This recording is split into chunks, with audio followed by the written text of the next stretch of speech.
Hello friends, आज हम सबसे पहले आपको यूजीसी नेट टीआरएफ की होने वाले एग्जाम की शुभकामना देना चाहेंगे। साथ ही साथ एक ऐसे टेक्निक्स या अप्रोच के बारे में बात करना चाहेंगे जो आपके रिजल्ट को कन्वर्ट करने में काफ़ी इंपॉर्टेंट रोल प्ले कर सकता है।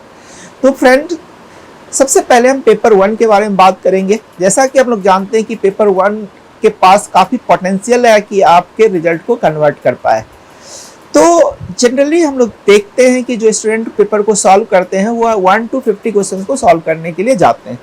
लेकिन मेरा मानना है कि अगर आप 1 to 50 क्वेश्चंस को सॉल्व करते हैं तो जो यूजीसी का जो फ्रेमवर्क होता है क्वेश्चंस का सेटिंग का, उसमें आप देखिएगा कि कुछ क्वेश्चंस स्टार्टिंग के आपके बहुत अच्छे बनेंगे, अचानक आपको क्वेश्चंस को स्ट्रक कर देगा और स्ट्रक होने के कारण जो है आप क्या होते हैं, निगेटिव में चले जाते हैं और खामखा आपके 3-4 मिनट एक क्वेश्चंस के ऊपर क्या हो जाते हैं, वेस्ट हो जाते हैं और लास्ट मोमेंट में आपके पास टाइम का शॉर्टेज हो जाता है। तो फ्रेंड्स, इस प्रॉब्लम को सॉर्ट आउट करने के लिए सबसे इम्पॉर्टेंट चीज़ होता है कि आप क्या कीजिए, अपने कंफर्ट जोन के क्वेश्चंस को सबसे पहले सेलेक्ट कीजिए कि कौन कौन से क्वेश्चंस आप सबसे अच्छा जानते हैं या 100% श्योर्ड हैं कि ये आपका आंसर है। यानी फर्स्ट अटेम्प्ट में आप देखेंगे कि अगर 100% श्योर्ड क्वेश्चंस को अगर आप आउट ऑफ 50 में 20-25 तक आप पहुंचते हैं, उसके बाद इसको सर्किल कर लेते हैं तो आपका एक कॉन्फिडेंस बढ़ जाता है।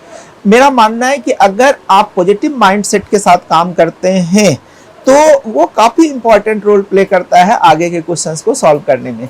अगर आप 1 to 50 क्वेश्चंस बनाएंगे तो बहुत सारे ऐसे क्वेश्चंस होंगे जो आपको स्टक करेंगे, आप निगेटिव वे में जाएंगे।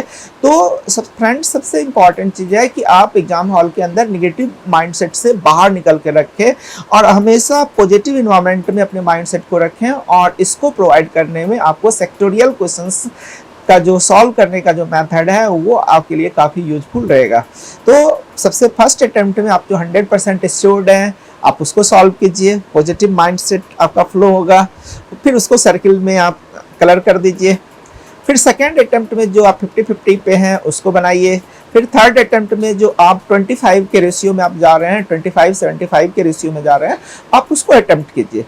तो जब आप ग्रेजुअली क्वेश्चंस को अटेम्प्ट करेंगे तो आप कहीं ना कहीं निगेटिव में जा सकते हैं, क्वेश्चन स्ट्रक करता है, बहुत सारे ऐसे क्वेश्चंस होंगे जो आप नहीं जानते हैं, तो उसके कारण भी आप एक निगेटिव इन्वायरमेंट का क्या हो सकते हैं, शिकार हो सकते हैं।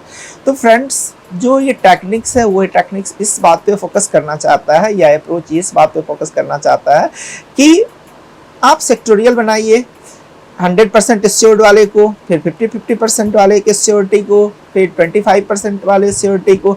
इस तरह से आप बनाएंगे तो आपका टाइम का जो शॉर्टेज होगा वो आप बच जाएंगे। निगेटिव क्वेश्चंस तो है नहीं, बट आप निगेटिव इन्वायरमेंट से बचने का कोशिश कीजिएगा, वो आपके लिए काफ़ी इंपॉर्टेंट रोल प्ले करेगा। मैंने बहुत बार स्टूडेंट से सुना है या सुनने में आया है कि सर टाइम नहीं बचा था, इसके कारण ये अटेम्प्ट नहीं कर पाए, लास्ट में ये क्वेश्चन छूट गया, तो उसके कारण आता हुआ या आपका मेहनत वेस्ट चला जाता है। तो ये स्ट्रेटजी आप जरूर अपनाइएगा। मेरे संस्थान से बहुत सारे स्टूडेंट जो नेट टीआरएफ क्वालिफाई करते हैं वो इसी अटेम्प्ट से, इसी टेक्निक से, इसी अप्रोच से क्वेश्चंस को अटेम्प्ट करते हैं और सक्सेस प्राप्त करते हैं। मेरा मानना है कि आप इस अप्रोच को निश्चित रूप से फॉलो कीजिए। एग्जाम हॉल के अंदर एक कॉन्फिडेंस आएगा, पॉजिटिव माइंडसेट तैयार रहेगा और फाइनली आपके रिजल्ट होंगे। Thank you. आप इस अप्रोच पे ही काम कीजिएगा, ऐसा मेरा विश्वास है, और आपके रिजल्ट होंगे इसका भी मेरा पूरा विश्वास है। बाकी ऑल द बेस्ट आप सबको अपने एग्जाम के लिए। थैंक्स।